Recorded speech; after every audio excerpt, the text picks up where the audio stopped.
Good morning student.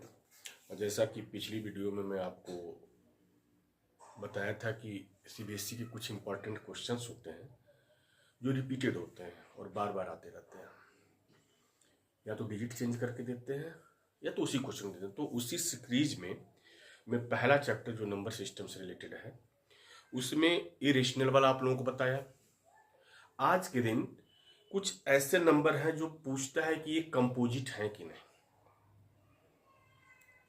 और हैं तो क्यों है उसका रीजन दीजिए। उसके बाद एचसीएफ एलसीएम से कुछ क्वेश्चंस पूछते हैं। तो आज कंपोजिट नंबर से रिलेटेड और एचसीएफ एलसीएम से कुछ क्वेश्चंस जो है मैं आपको बता दे रहा हूं कि जो 2 मार्क्स में आते हैं। अगर एचसीएफ एलसीएम वाला ना आएगा क्वेश्चन तो हो सकता है कि कंपोजिट नंबर से पूछ देगा।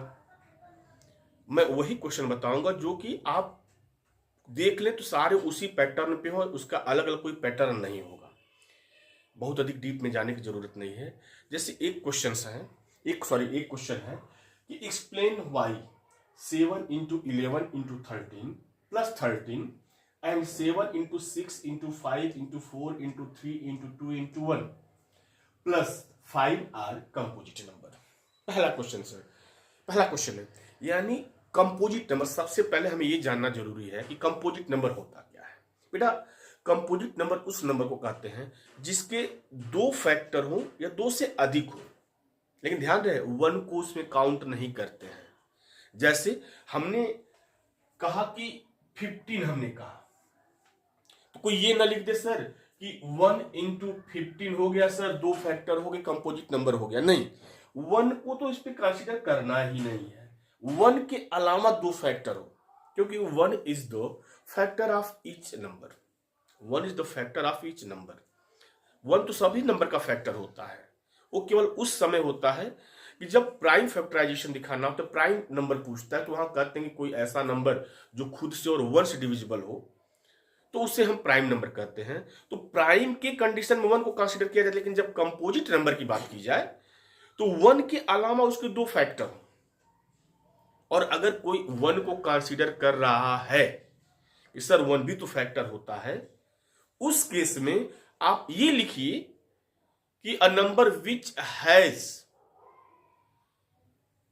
3 or more than 3 factor including 1 means 1 को इंक्लूड करते हुए किसी नंबर के 3 फैक्टर आ जा रहे हैं या 3 से अधिक हो जा रहे हैं तो उसे हम कंपोजिट कहते हैं। और 1 को अगर नहीं कंसीडर करते हैं तो a number has 2 factor. If a number has 2 factor then we can say that it is a composite number. जैसे ये 15 हमने लिखा तो 15 को हम 3 into 5 लिख देंगे। जब हमने 3 into 5 लिखा तो देखो बेटा, इसके 2 फैक्टर हो गए। 15 के कितने फैक्टर हो गए? 2 फैक्टर हो गए। एक फैक्टर 15 का 3 आया और दूसरा फैक्टर 15 का 5 आया। तो इस 15 के 2 फैक्टर हैं, इसलिए इसे हम कंपोजिट नंबर कहते हैं। अब इस क्वेश्चन की बात है कि explain why 7 into 11 into 13 plus 13 and 7 into 6 into 5 into 4 into 3 into 2 into 1 plus 5 are the composite number। तो अब हमारा टारगेट क्या होगा कि इस नंबर को, जो नंबर आपका दिया हुआ है 7 into 11 into 13, जो पहला क्वेश्चन दिया हुआ है 7 into 11 into 13 plus 13, सबसे पहले इसको हम सिंप्लीफाई करेंगे। अब जैसे सिंप्लीफाई किए, आप ऐड करके इसको सिंप्लीफाई, मल्टीप्लाई करके ऐड करिए, सिंप्लीफाई करिए, या जैसे करिए, बट आपको करना क्या होगा कि कम से कम इसके 2 फैक्टर तो दिखाना ही होगा। क्यों ना वो दोनों फैक्टर फिर फैक्टराइज हो जाए, लेकिन फिर भी इसको 2 पार्ट में, फैक्टर मतलब क्या है, जो प्लस साइन है ये इनटू में बदलना है। तो अलग अलग मेथड होता है। तो हम क्या करेंगे कि इसको मल्टीप्लाई करके ऐड कर देते हैं, लेकिन इससे बेटर ऑप्शन क्या होता है कि मल्टीप्लाई करके ऐड करोगे सिंगल नंबर मिलेगा, इसको मल्टीप्लाई करोगे फिर इसको सिंगल नंबर मिलेगा, फिर इसको फैक्टराइज करोगे। तो क्यों ना हम कोई ऐसा तरीका लगाएं इसमें कि हमें ऑटोमेटिकली 2 फैक्टर मिल जाए। तो बेटा जानते हो क्या करना होगा, अगर हम इस नंबर को ब्रेक करके, ध्यान से देखो, ऐसे लिख दे रहे हैं तो क्या हमने क्या किया, कोई नंबर चेंज हो गया? नहीं बेटा, इसका केवल फेस चेंज किए हैं, हम वैल्यू को चेंज नहीं किए। अब ध्यान से देखो तो 7 into 11 into 13 प्लस 13, इन दोनों टर्म में 13 कॉमन है, इन दोनों में 13 कॉमन है। अब इन दोनों में 13 कॉमन है तो इस 13 को बाहर ले लो, और 13 को बाहर लेने पर क्या बचेगा, यहाँ 7 बचेगा, यहाँ 11 होगा, और यहाँ 1 बचेगा प्लस 1 बचेगा। अब ध्यान से देखो, तो अगर इस ब्रैकेट को हम क्लोज कर दें, इस ब्रैकेट क्लोज कर देखो, ये एक नंबर हो गया, दूसरा नंबर, ये दोनों के बीच में इंटू का साइन हो गया, यानी क्या हो गया, 2 फैक्टर हो गया। और जब 2 फैक्टर तो कंपोजिट नंबर हो गया। लोग करते क्या है, पहले इसको मल्टीप्लाई करते हैं, फिर ऐड करते हैं, फिर उसको 2 फैक्टर दिखाने के लिए 2 या 2 से अधिक फैक्टर दिखाने, उसको फिर ब्रेक करते हैं। तो उतना लंबा प्रोसेस बोर्ड में नहीं, बोर्ड के एग्जाम में आपको एक एक सेकंड बचाना जरूरी है, बचा के अगले क्वेश्चन पे टाइम देना। अब देखो मैंने बेटा हमने क्या किया, ये 13 हो गया, 7 इंटू 11 77, 77 इंटू 1 77, और 77 में 1 ऐड कर दो तो 78 हो गया। अब देखो ऑटोमेटिकली क्या है, 2 फैक्टर मिल गए। अब देखिए क्या, since given number has 2 factors, so it is composite number, बस हमने बता दिया, क्योंकि हमें कंपोजिट डिफिनेशन पता है कि अगर किसी नंबर के 2 फैक्टर हो या 2 से अधिक फैक्टर तो उसको कंपोजिट नंबर कहते हैं। लेकिन ध्यान दे, फिर से मैं बता रहा हूं कि उसमें 1 नहीं इंक्लूड है, तो 1 को इंक्लूड, फिर बता रहा हूं 1 को इंक्लूड करने मतलब क्या, 1 इंटू 13 2 फैक्टर हो गए। हाँ, ये कह सकते हो कि यहां पे इंटू 1 भी अगर लिख दे रहे हो तो लिख देंगे गिवन नंबर है मोर देन 2 फैक्टर। तब अगर यहां 1 को शो कर दिए तो भाई अब तो ये भी 1 भी, तो क्योंकि 1 is the factor of each and every number, तो यहाँ पे तब ये 2 जो लिखो बेटा, इसको आप 3 कर दोगे, या यहाँ पे 2 को 3 ना करके या मोर देन 2 लिख दोगे, मोर देन 2 लिख दो। लेकिन अगर इस 1 को नहीं दिखाते हो तब भी आपका काम चल जाएगा, बस इतना दिखा दो 13 इंटू 17 और लिख दो given number has 2 factor, so it is a composite number. इसी तरीके से ये एक और दूसरा क्वेश्चन है, उसी का दूसरा पार्ट है, चूंकि ये क्वेश्चन बहुत इजी होता है, और जब इजी होता है तो बेटा ये 2 मार्क्स 2 नंबर में अगर दे रहा है तो जरूर इतना, अब बोर्ड है इतना भी इजी नहीं करे कि एक लाइन में आप आंसर लिख दो। 1 मार्क्स का होता तो चलो हो सकता है कि एक लाइन में आंसर लिख दो तो हो जाता। अब देखो दूसरा क्या पार्ट दिया है, 7 into 6 into 5 into 4 into 3 into 2 into 1 plus 5 करेंगे, फिर 5 को ऐड, तो 7 into 6 into 5 into 4 into 3 into 2 into 1 into 5 है। तो अब फिर वही ऐसे नहीं करेंगे, फिर इसको मल्टीप्लाई करके ऐड करें, फिर वही काम हमको करना है। कि पहले चेक करो कि दोनों में कुछ कॉमन है कि नहीं, और जहां तक क्वेश्चन दे दें इस तरह के तो उसमें जरूर कॉमन मिलेगा। देखो बेटा यहाँ पे ये 5 और ये 5 कॉमन है, इस 5 को बाहर कर लो, तो अब क्या बचा, 7 into 6 into 1 into 4 into 3 into 2 into 1 plus 1। अब मल्टीप्लाई कर दो, तो देखो 7 6 जा 42 और इधर जो है 3 2 जा 6 6 4 जा 24, मीन्स 42 और 24 को मल्टीप्लाई कर देंगे तो 4 2 जा 8 4 4 जा 16 2 2 जा 4 2 4 जा 8 8 0 9, तो 9 10 बन जाएगा, 10 बन जाएगा। और इसमें जो ये 1 है इसको ऐड कर दो, तो क्या बना आपका 5 इंटू 1009, 5 इंटू 1009। देखो फिर 2 फैक्टर हो गए तो आप क्या लिखेंगे, since given number has 2 factor so it is composite number, so given number has 2 factor, तब क्या लिखेंगे, here given number has 2 factors, so it is composite number, means दिए हुए नंबर के 2 फैक्टर हो गए तो ये कंपोजिट हो गया। ये इतना आसान आता है, आपको बहुत जल्दीबाजी नहीं करना होता है, बस देखिए इसमें जो कॉमन है क्या, उस कॉमन को लेकर बचे हुए को मल्टीप्लाई करके 1 को ऐड कर देंगे, 2 फैक्टर दिखाएंगे। अब कोई जरूरत है कि 1009 का फिर फैक्टराइज करें, हमें बस ये दिखाना है कि कंपोजिट नंबर वही होता है जिसको 2 फैक्टर हो, एक्स 1 इनको एक्सक्लूड नहीं, और 1 को अगर इंक्लूड करके कोई लिख रहा है तो गिवन नंबर है 3 फैक्टर और मोर देन 2 फैक्टर। यहाँ वन साइलेंट भी है, लिख सकते हो मोर देन 2 फैक्टर, वो भी सही है क्योंकि वहां वन पे साइलेंट वन साइलेंट है। किसी भी नंबर का मल्टीपल वन हमेशा होता ही है, किसी भी नंबर का फैक्टर वन होता ही है, उसको दिखाने की कोई जरूरत नहीं है। इसके बाद एक और क्वेश्चन हो सकता है इस चैप्टर से बनाए, क्योंकि हर एक चैप्टर का अपना वेटेज होता है। तो इस चैप्टर से इरेशनल से रिलेटेड क्वेश्चन पूछता है, एचसीएफ एलसीएम से पूछ देता है, और कभी कभी ऐसे जो कंपोजिट नंबर पूछ देता है, या कोई नंबर का यूनिट प्लेस अगर उसका पावर दिया हुआ है, एक्सपोनेंट पावर निकालो को, जैसे 4 power 5, 6 power 7, 9 power 10, 100 power 2, 20 power 30, 20 power 5, 20 power 6, इस तरह का अगर कोई नंबर दिया तो पूछता है इसको बताइए कि अगर इसका पावर, इसका एक्सपोनेंट निकालोगे, मतलब उस नंबर को बार बार जब 5 टाइम्स 6 टाइम मल्टीप्लाई करके जब उस मतलब इस एक्सपोनेंट निकालोगे, उसके पावर की वैल्यू निकालोगे, तो क्या जो वैल्यू आएगी उसका यूनिट डिजिट 0 होगा कि नहीं। तो बेटा ध्यान से सुनो, सबसे अच्छी बात है कि अगर कोई नंबर है, कोई भी नंबर है, दुनिया का कोई भी नंबर है, अगर उसके फैक्टराइजेशन में 2 और 5 आता है, जैसे मान लो ये लिखा हुआ है 30 पावर 5, 30 पावर 5, और पूछ रहा है कि अगर 30 पावर 5 वैल्यू अगर निकाले तो बताइए कि इसकी जो यूनिट डिजिट है, ये यूनिट डिजिट है, यहां पे 0 आएगा कि नहीं।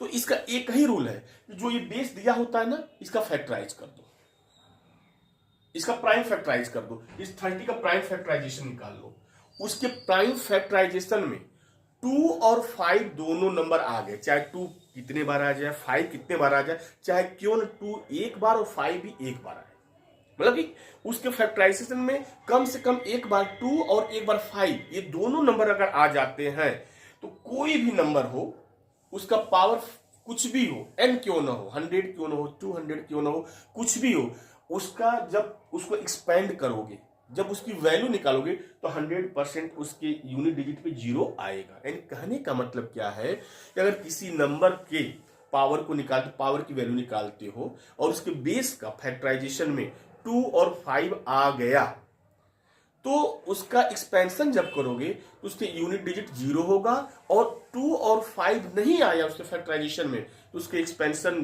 करने के बाद उसका यूनिट डिजिट 0 नहीं होगा। इससे एक क्वेश्चन आता है, बहुत इजी रहता है, आप लिख सकते हो, समझ सकते हो। जैसे एक क्वेश्चन है, आपके एनसीईआरटी का ही क्वेश्चन है, ये लास्ट किसी ईयर क्वेश्चन पूछा हुआ है कि check whether 6 can end with digit, check whether 6 can end with the digit 0 for any natural number n। यानी कहने का मतलब क्या है, ये 6 है, उस पर पावर n है, n कोई नेचुरल नंबर, नेचुरल नंबर का मतलब क्या हो गया, काउंटिंग नंबर जितनी होती है।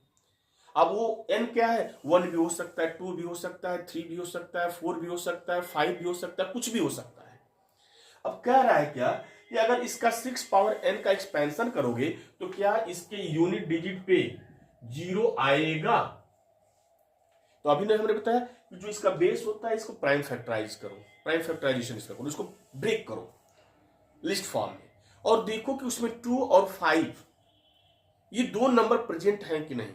अगर ये दोनों नंबर प्रेजेंट हैं तो आप कह सकते हैं कि इसके एक्सपेंशन जब करो तो यूनिट डिजिट 0 आएगा, और अगर इसके प्राइम फैक्टराइजेशन में 2 और 5 नहीं है तो कहेंगे क्या, यूनिट डिजिट 0 नहीं है। लिखेंगे क्या, इसको कैसे सॉल्व करते हैं, लिखेंगे क्या, हियर 6 इक्वल टू 2 इंटू 3, इतना लिखने का लिखेंगे क्या, since in prime factorization of, since in prime factorization of 6, 2 and 5 are not present, 2 and 5 are not present, 2 and 5 are not present। थोड़ा सा इसको और कह सकते हो कि चूंकि 2 दिख रहा है तो कोई ये ना कह दे कि 2 दिख रहा है सर और 2 और 5 आप दोनों लिख रहे हैं, इसको थोड़ा सा और अच्छे तरीके से लिख दो कि एग्जामिनर को भी क्लियर हो जाए क्या कि factorization of 6, 2 is there but 5 is not, 5 is not, so it's unit digit its unit digit will not be zero, will not be zero, इतना लिख सकते हैं। अब जैसे मान लो इसी के प्लेस पे हमने क्या कर दिया, कोई दूसरा नंबर लिख दिया। हमने दूसरा नंबर मान लो कि हमने जैसे हमने यहां पे 12 लिख दिया, 12 लिख दिया, तो क्या लिखेंगे 2 2 जा 4 3 जा 12। अब वही बात in prime factorization of 12 2 is there but 5 is not, so its unit digit will not unit digit will not be 0। बस इतना हो गया। या कह सकते हैं कि so in the expansion of 6 power n 12 power n their unit digit will not end with the 0।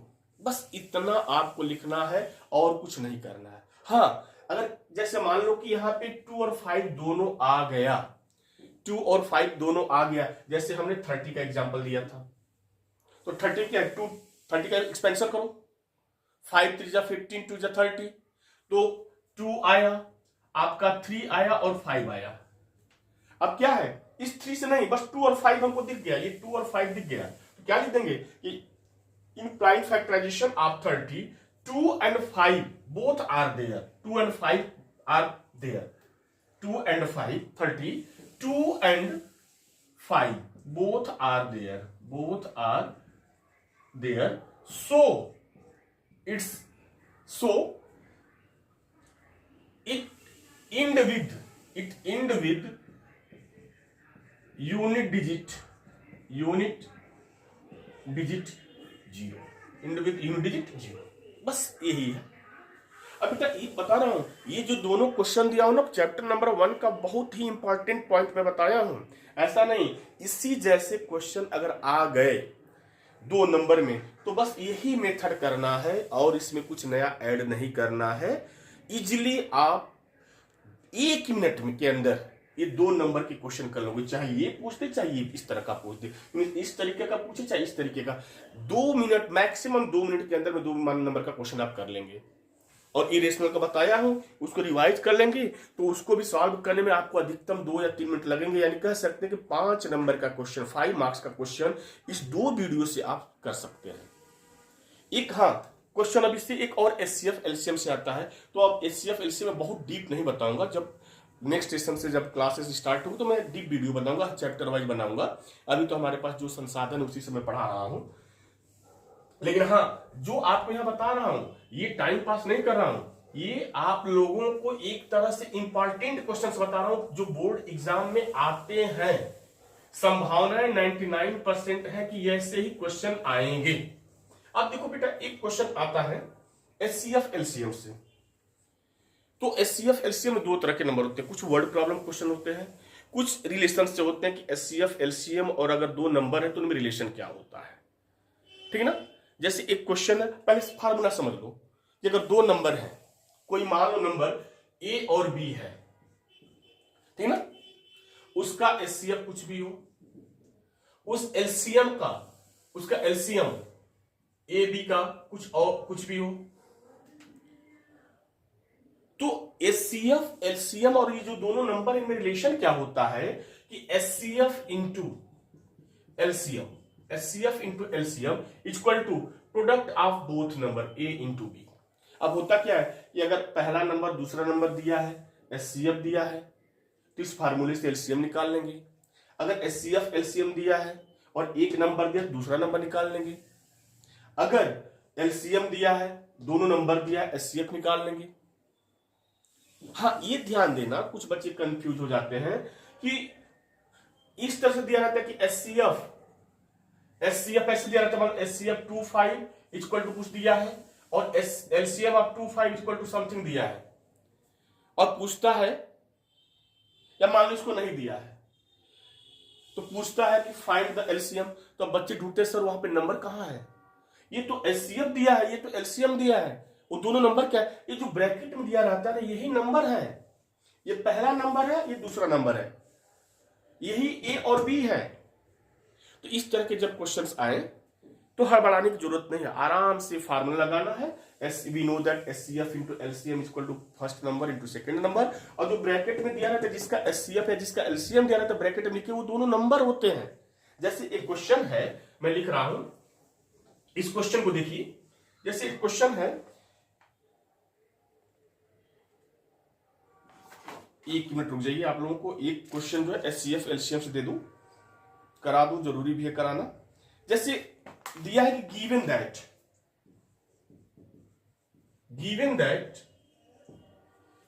That HCF of 306 657 is equal to 9. Find the LCM of 306 657. Find the LCM of 306। अब देखो बेटा, ये जो 306 और 657 है ना, ये दोनों वही नंबर है जिनका HCF 9 है, और इसी दोनों नंबर का LCM पूछा है। यहाँ पे इन्हें पूछना है सर नंबर का, नंबर यही दोनों जो ब्रैकेट में ये दोनों नंबर है। क्या लिखेंगे, सोल्यूशन कैसे करते हैं, लिखते हैं कि वी नो दैट, फार्मूला लिखना बेटा जरूरी है, वी नो दैट, फार्मूला ही जरूरी है, फार्मूला पे हाफ मार्क्स आपको मिल जाता है। हो सकता है कि आप कैलकुलेशन रॉन्ग हो, कोई कैंसिलेशन में मिस्टेक कर दियो, कम से कम फार्मूला पे हाफ मार्क्स मिल जाएगा। बोर्ड एग्जाम में हाफ मार्क्स की बहुत वैल्यू होती है, ठीक है ना। तो क्या लिखते हैं, we know that HCF into LCM equal to product of number A into B। अब जो दिया है यहां से उठा लेंगे, HCF को 9 दिया है, LCM दिया नहीं तो छोड़ देंगे, equal to A into B 306 into 657। तो LCM आपका क्या हो जाएगा, LCM equal to 306 into 657 upon 9। अब आप कैंसिल कर लीजिए, टेबल आपको याद हो तो कैंसिल कर लीजिए। अब जैसे कैंसिल कर लें, 9 से अगर ये कैंसिल हो जा रहा है तो ठीक है, 9 से अगर ये कैंसिल हो जा रहा है तो वो भी ठीक है। अब जिससे कैंसिल, जैसे 9 7 जा 63, 2 9 3 जा 27, नाउ 306 इंटू 73। आप इसको मल्टीप्लाई करिए, एक बार मल्टीप्लाई रफ कॉपी में करके देखिए तो क्या आ रहा है, करके देखिए तो क्या आ रहा है।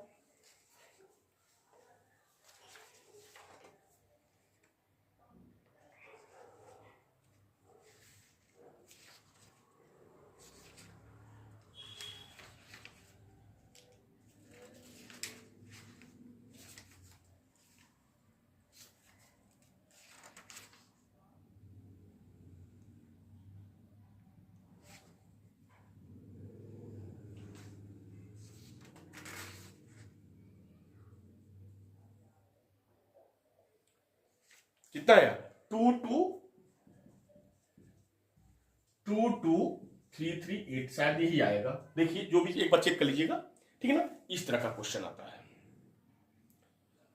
और हो सकता है हाँ HCF LCM जब वर्ड्स प्रॉब्लम क्वेश्चन आए, आप लोग इसको लिख लीजिएगा, कहीं समझ लीजिएगा, या फिर वीडियो को आप देखकर कैलकुलेशन चेक कर लीजिएगा और देख लीजिएगा। अब कभी कभी वर्ड प्रॉब्लम क्वेश्चन आते हैं। अब वर्ड प्रॉब्लम में दूसरे वीडियो में मैं आपको वर्ड प्रॉब्लम बताऊंगा, कुछ और एक दो नंबर के जो छोटे छोटे क्वेश्चन हैं कि HCF LCM निकालने का तरीका। देखो बेटा, HCF और LCM निकालने का जो आपके सिलेबस में है प्राइम फैक्टराइजेशन से ही अक्सर पूछता है। करते क्या है, अगर HCF पूछ रहा है या LCM पूछ रहा है, जो नंबर्स दिए होते हैं उनको प्राइम फैक्टराइज कर लेते हैं। प्राइम फैक्टराइजेशन करने के बाद HCF में जो सब में कॉमन आए वो HCF बन जाता है, और LCM क्या है, जो सब में कॉमन हो उसके साथ साथ जो कॉमन नंबर नहीं होते हैं उसको भी मल्टीप्लाई करके लिख देते हैं, वही आपका LCM हो जाता है। एक क्वेश्चन है HCF और LCM से मैं दे रहा हूं कि find the HCF and LCM of given number. थोड़ा वो नंबर थोड़ा हट के है, कुछ बच्चे बता रहे थे वीडियो और मैं कमेंट किए थे कि सर इस क्वेश्चन को सॉल्व कर दीजिए। ये क्वेश्चन जो है कि कई जगह नहीं मिला, और हम लोग पहली बार देखे, किसी सॉल्व पेपर में नहीं, किसी अनसॉल्व पेपर में नहीं है, बट वो किसी सैंपल पेपर में नहीं है, लेकिन मॉडल पेपर में कहीं था, किसी बच्चे के एग्जाम, स्कूल के एग्जाम में पूछ दिया था, तो वो क्वेश्चन मैं करा दे रहा हूं। ये क्वेश्चन है क्या कि find the LCM and HCF of, find the LCM and HCF of find the LCM and HCF of polynomials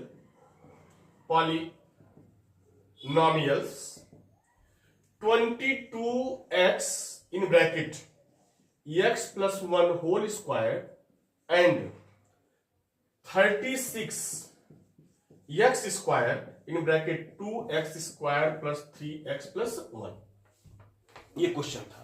बहुत लोग बोले सर, कमेंट ही आया था आप लोगों के वीडियो में कि सर ये क्वेश्चन कहां पे है, हम लोग कभी देखे नहीं है, इसका हम लोगों को कैसे एचसीएफ एलसीएम निकालते हैं उसको बता दीजिए। तो देखो बेटा, इसका सॉल्यूशन पहले देख लो, तब उसके बाद आगे बात करेंगे। सॉल्यूशन बस वही, एचसीएफ एलसीएम निकालने के लिए क्या किया जाता है कि जो नंबर हो या कोई पॉलिनोमियल दिया हो, ठीक है ना, चाहे पॉलिनोमियल दिया हो चाहे कोई नंबर दिया हो, सबसे पहले उसका प्राइम फैक्टराइजेशन करते हैं। प्राइम फैक्टराइजेशन करने के बाद एक बात ध्यान देना, जब प्राइम फैक्टराइजेशन आप लोग करते हैं तो बहुत लोग ध्यान नहीं देते हैं, जैसे आप तो वैसे नंबर लिखते जाते हैं। कोशिश करिएगा कि जो नंबर्स दिए हुए हैं उनका प्राइम फैक्टराइजेशन करिए तो सीक्वेंस लिखिए। अगर 2 आ रहा है पहले में और दूसरे में भी 2 आ रहा है तो 2 के ही नीचे 2 लिखिए, तीसरे में भी 2 है तो 2, जो नहीं दो सब प्राइम फैक्टर उसको किनारे लिख दिया करिए। उससे क्या पता चलता है कि जो कॉमन होता है आसानी से दिख जाता है और जो कॉमन नहीं होता है वो सेपरेट दिखता है। उससे आसानी क्या होती है कि एलसीएम में जो कॉमन होता है उसको भी आराम से लिख लेते हैं, जो कॉमन नहीं होता उसको भी, और सबसे बड़ा हेल्प एचसीएफ मिलता है कि जो कॉमन नहीं हो तो दिखता ही नहीं, किनारे रहता है, बॉर्डर पे रहता है, तो उसको लेने की कोई जरूरत ही नहीं होती है। अब देखिए इसको कैसे करते हैं। पहला क्या है, 22x x plus 1 whole square, तो प्राइम फैक्टराइजेशन ही करना है, चाहे पॉलिनोमियल चाहे नंबर। तो 22 का प्राइम फैक्टराइजेशन क्या हो सकता है, 2 इंटू 11, 2 इंटू 11, तो लिखेंगे 2 इंटू 11 इंटू एक्स, और x प्लस 1 होल स्क्वायर है, इसका भी प्राइम फैक्टर के फॉर्म में लिख दे, x प्लस 1 x प्लस 1, पहला हो गया। दूसरा क्या है आपका 36, दूसरा क्या 36 x square 2x square plus 3x plus 1, इसका भी प्राइम फैक्टराइजेशन करेंगे। और ध्यान दो बेटा, ये क्वाड्रेटिक पॉलिनोमियल बीच में दिया है, इसको भी देखेंगे बाय स्प्लिटिंग मेथड और by any other method, means किसी मेथड से, स्प्लिटिंग मेथड हो चाहे जो फार्मूले पॉलिनोमियल्स में होते हैं, आइडेंटिटीज होती हैं जो फार्मूले, तो उसको यूज करके देखें कि ये भी स्प्लिट हो सकता है कि नहीं स्प्लिट होगा तो छोड़ देंगे, और अगर स्प्लिट हुआ, ब्रेक हुआ फैक्टराइज और फैक्टराइज कर दें, हो सके इसमें और इसमें कुछ कॉमन मिल जाए। तो सबसे पहले क्या लिखेंगे कि 36 का फैक्टराइजेशन क्या होगा, आप बताइए। 36 का फैक्टराइजेशन क्या होगा, 2 3 जा 6, या ऐसे कर सकते हैं 2 2 जा 4, 2 इंटू 2 2 जा 4, 4 3 जा 12, 3 जा 36। x स्क्वायर को हम लिख देंगे x इंटू एक्स। अब रह गई बात इसकी, तो इसको आप रफ कॉपी में इसका प्राइम फैक्टराइजेशन निकाल लेंगे स्प्लिटिंग मेथड से। स्प्लिटिंग मेथड क्या होता है, ये 2x square plus 3x plus 1 है, तो ये ax square plus bx plus c के फॉर्म का है। तो स्प्लिटिंग मेथड में क्या करते हैं कि x स्क्वायर के कोफिशिएंट a और इस कांस्टेंट c को मल्टीप्लाई कर लेते हैं। मल्टीप्लाई करने के बाद जो नंबर मान लो d आया, अब इस d को दो पार्ट में ब्रेक करते हैं, दो पार्ट में ब्रेक करते हैं कि इन दोनों पार्ट को, सपोज दो पार्ट क्या है आपका u और v है, तो इन दोनों पार्ट को अगर ऐड करें तो ये b मिल जाए, ये b मिल जाए, और इनको मल्टीप्लाई करें तो फिर हमें d मिल जाए।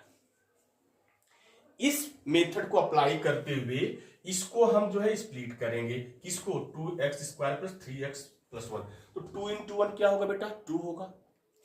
अब 2 को दो पार्ट में ब्रेक करो, ऐसे ब्रेक करो कि ऐड करो या सब्ट्रैक्ट करो तो 3 मिल जाए, और मल्टीप्लाई करो तो 1 मिल जाए। तो बेटा 2 प्लस 1 क्या होता है 3, और 2 इंटू 1 क्या होता है 2, तो इसको हम क्या लिखेंगे 2x square plus 2x plus x plus 1। अब देखो ये पेयर में बन गया, जो ट्रिपलेट था वो पेयर में बन गया। इसमें आपका कॉमन क्या दिख रहा है 2x, तो x प्लस 1 बचा। इसमें कुछ नहीं कॉमन, तो 1 कॉमन मिलता है, एक्स प्लस वन। अब दोनों में क्या हुआ, एक्स प्लस वन कॉमन मिला, और जब एक्स प्लस कॉमन मिल गया तो 2x प्लस वन बचा। यानी कि जो ये इसका फैक्टराइजेशन क्या मिल गया हमको, मिल गया क्या, x प्लस वन और 2x प्लस वन, ये मिल गया। अब चाहे एलसीएम पूछे चाहे एचसीएफ पूछे, चाहे एलसीएम पूछे चाहे एचसीएफ पूछे, निकाल सकते हैं। देयरफॉर एलसीएम क्या होगा, हम बताए थे, जो कॉमन है उसको भी लेते हैं, जो कॉमन नहीं उसको भी लेते हैं। तो देखो 2 कॉमन है और ये 2 कॉमन, तो उसको भी ले लेंगे। 3 किसी में कॉमन नहीं, कॉमन है ही नहीं, तब भी हम क्या करेंगे, 3 को लेंगे, जो कॉमन नहीं है उसको भी लेंगे। 3 को ले लिए। 11 कॉमन नहीं है, 11 को भी ले लेंगे। और एक x कॉमन है, उस x के साथ साथ जो कॉमन है उसको भी ले लेंगे। एक x प्लस वन, ये x प्लस वन कॉमन है, इसको तो लेंगे ही, और जो नहीं कॉमन है उसको भी लेंगे, जो नहीं कॉमन है उसको भी लेंगे। अब देखो एक x प्लस वन कॉमन है उसको ले लिए, जो नहीं कॉमन है उसको भी लेंगे, क्या हुआ, x plus one 2x plus one, ये आ गया। एलसीएम अगर इसको चाहो तो ऐसे लिख सकते हो, 2 square into 3 square into 11 into x square plus sorry into x plus one whole square 2x plus one, ये हो गया। और एचसीएफ की बात की जाए तो एचसीएफ में जो कॉमन होगा वही, तो बेटा इसमें केवल एक 2 कॉमन दिख रहा है तो 2 ले लेंगे। 11 कॉमन है ही नहीं, 3 कॉमन है ही नहीं, इसमें केवल एक ही x कॉमन है तो यहाँ x ले लेंगे, और इन दोनों में केवल x प्लस वन कॉमन है तो x प्लस वन ले लेंगे। अब क्या मिला आपका 2x x प्लस वन, ये आपका एचसीएफ हो गया। इस तरह से एलसीएम एचसीएफ आप निकालेंगे। आज की वीडियो में इतना ही बस बता रहे हैं, और हम कोशिश करेंगे कि इससे 1-2 वर्ड प्रॉब्लम के क्वेश्चन नंबर सिस्टम के आएंगे, तो हो सके तो मैं बता दूं, नहीं तो अगला चैप्टर जो आपका पॉलिनोमियल है उसका कुछ इंपॉर्टेंट क्वेश्चन जो है बोर्ड में पूछते हैं उसको बताऊंगा। और जब मैं पॉलिनोमियल का बताऊंगा तो साथ में क्वाड्रेटिक का भी बताऊंगा। मेरे पास जो भी संसाधन है, अभी शुरुआत किया बनाना, पहले कोविड पीरियड में वीडियो हम लोग बनाते थे। अब चूंकि हमें लगा कि हाँ पढ़ा रहे हैं इतने दिनों से, तो लगा कि कुछ इंपॉर्टेंट क्वेश्चन है, अगर आप लोगों को बता दें तो आप लोगों का भला हो जाएगा। तो और ये सब वीडियो जो अगर आपको समझ में आए कि हाँ ये सारी इंपॉर्टेंट हैं, तो आप और बच्चों को भी शेयर करिए, उनको भी हेल्प मिलेगी।